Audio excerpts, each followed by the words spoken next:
Mirpur stadium থেকে এই মুহূর্তে আমাদের সঙ্গে যুক্ত হচ্ছেন ইকরাম হুসাইন। তার কাছ থেকেই জানবো বিসিবি সভার আপডেট।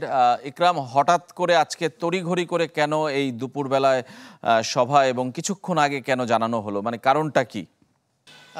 রেজওয়ান, কিছুক্ষণ আগে জানানো হয়েছে, যদিও দু একদিন আগে থেকে অনেকে জানতেন বা গতকাল বিকাল থেকে কিংবা রাত থেকে অনেকে জানতেন, তবে বিসিবি আজকে সকালে জানিয়েছে আনুষ্ঠানিকভাবে।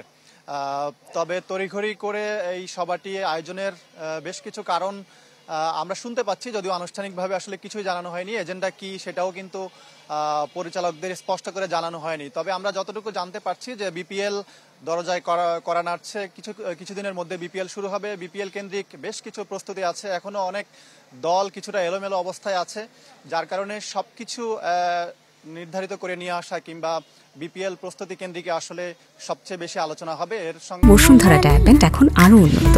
এই হট এয়ার থ্রো টপ শীত দ্রুত শোষণ করে সোনামণিকে দেয় কোমল অনুভূতি।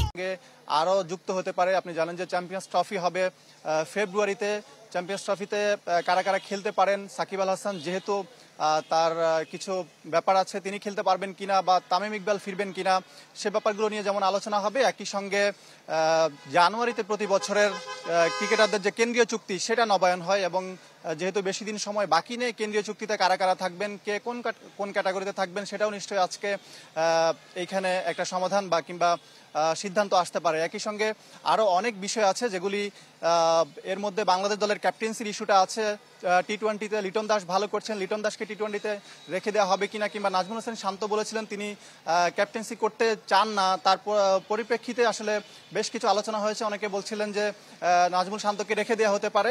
এখন যেহেতু লিটন দাস টি-20তে ভালো করছেন, লিটন দাসকে রেখে দেওয়া হবে কিনা, কিংবা মিরাজের ভবিষ্যৎ কি হবে, এই বিষয়গুলো নিয়ে নিশ্চয়ই আজকের বোর্ড সভাতে আলোচনা হতে পারে।